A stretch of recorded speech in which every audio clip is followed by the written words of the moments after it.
தமிழகத்துக்கு கொடுக்க வேண்டிய எல்லா நிதியும் கொடுக்கப்பட்டது. நிறைய பேர் மருத்துவ கல்விக்காக வந்திருக்காங்க. ஆனா காஞ்சிபுரத்துல மெடிக்கல் காலேஜ் இல்லாம இருக்காங்க. அதுக்கு நீங்க தமிழக அரசு கேட்க சொல்லுங்க. அதனால நான் கடன் வாங்கிட்டே போறோமே, கடன் வாங்கி அதன் மூலமா என்ன பண்றோன்றதுதான் விஷயம்.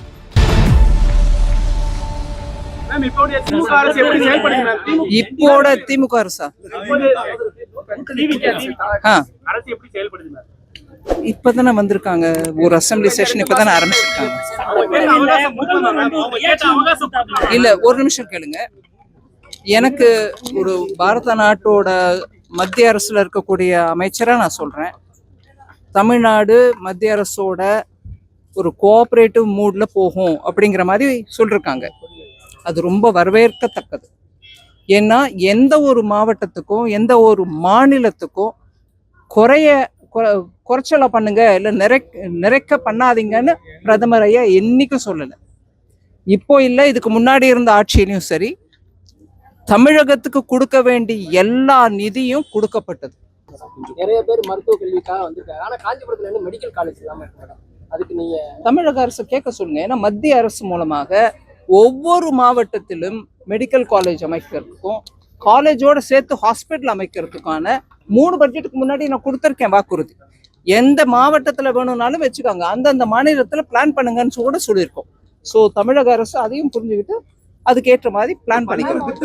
பல்வேறு திட்டங்கள் வந்து அறிவிக்கிறாங்க. அதனால வந்து நிதி சுமை அதிகமாகுது, கடன் ஆகுது. ஒவ்வொரு மாநிலத்தில் அதிமுக ஆட்சியில் 5 லட்சம் கோடியும் 10 லட்சம் 13 லட்சம் கோடியும் போயிருக்கா சொல்றாங்க வெள்ளை அறிக்கையில.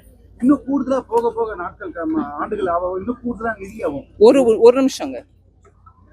ஒரு கடன் வாங்குறோம்னா அதன் மூலமாக ஒரு பொதுமக்களுக்கான சொத்து கட்டி உருவாக்கி அது பொதுமக்களுக்கு கொடுக்கணும். சொத்துனா என்னங்க? ஸ்கூலா இருக்கட்டும், ஹாஸ்பிட்டலா இருக்கட்டும், இல்லை ஒரு தொழில்நுட்பத்திற்காக ஒரு பெரிய நிறுவனமாக இருக்கட்டும், இதெல்லாம் பரம்பரையா இருக்கும். அதாவது இன்னொரு நெக்ஸ்ட் ஒரு 50 வருஷத்துக்கு 60 வருஷத்துக்கு இருக்கும். அந்த சமயத்துல மக்களுக்கு அதுல வேலை வாய்ப்பு கிடைக்கும், இல்லை படிக்கிறதுக்கான வாய்ப்பு கிடைக்கும். அதன் மூலமாக தொழில் அந்த இடத்துல வளரும். இல்லை அதை சுத்தி இருக்கக்கூடிய இடத்துல ஹாஸ்டல்ஸ் கட்டுவாங்க, பிள்ளைங்க வரத்துக்கு போறதுக்கு டிரான்ஸ்போர்ட் பெருகும். இப்படியாக ஒரு சொத்து கிரியேட் பண்ணினா, கடன் வாங்கி கிரியேட் பண்ணா கூட அதன் மூலமாக எக்கானமியில பலதரப்பட்ட தாக்கம், நல்ல தாக்கம், கெட்ட தாக்கம் இல்லை, நல்ல தாக்கம் ஏற்பட்டு அதன் மூலமாக எக்கானமி வளரும். இது எல்லாரும் ஒப்புக்கொள்ளக்கூடிய ஒரு தியரி. அதனால நான் கடன் வாங்கிட்டே போறோமே, கடன் வாங்கி அதன் மூலமா என்ன பண்றோன்றதுதான் விஷயம். நீங்க சொத்து உருவாக்குறீங்களா, அதன் மூலமா கல்வி வருதா, அதன் மூலமா தொழில் வருதா, அதன் மூலம் வேலை வாய்ப்பு பெருகுதா, அதை பண்ணுங்க. அதனாலதான் மோடி ஐயா பாருங்க, ரோடை கட்டுங்க, போர்ட்டை கட்டுங்க, ஏர்போர்ட்டை கட்டுங்க, மக்கள் வரட்டும், இல்ல பெரிய பெரிய ஹாஸ்பிட்டல் கட்டுங்க அப்படின்னு பண்றோம். சொத்து, கேபிட்டல் எக்ஸ்பெண்டிச்சர். நீ அதை பண்ணாம ரெவென்யூ எக்ஸ்பெண்டிச்சர், அதாவது இன்னைக்கு மக்கள் கையில பணத்தை கொடுத்துட்றேன், இவங்களுக்கு உயர்வை கொடுத்துட்றேன், அவங்களுக்கு சம்பளத்தை கொடுத்துட்றேன், இன்னும் 1000 பேருக்கு, இதை மாத்திரம் பண்ணிருக்கணும். ஆனா இதை பண்ணக்கூடாதுன்னு சொல்ல, இதையும் பண்ணுங்க. உங்களுக்கு வசதி இருக்கும்போது பண்ணுங்க. வசதி குறைச்சலா இருக்கும்போது வாங்குற கடனை நல்ல சொத்து அமைப்பதற்கு செலவழிக்கணுங்கிறது தான் தத்துவம். கேட்டவங்களே கேட்காதீங்க.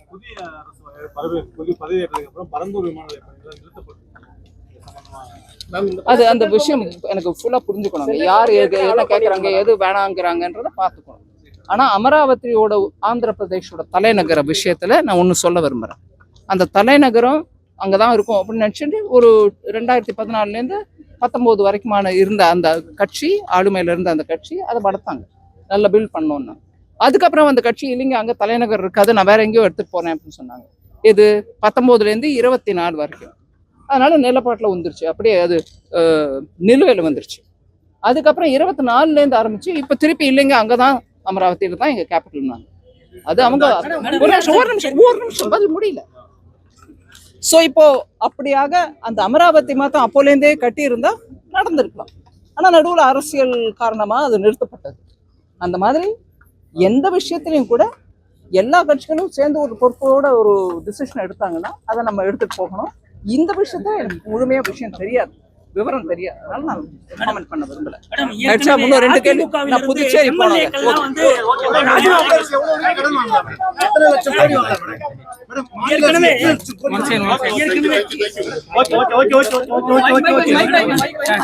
உங்களுடைய ஜிஎஸ்டிபி இருக்குங்களா, நாட்டுக்கு ஜிடிபி, ஒரு ஸ்டேட்டுக்கு GSDP, cross state domestic product, அந்த அமௌண்ட்ல 3% நீங்க கடன் வாங்கலாம். அதுக்கு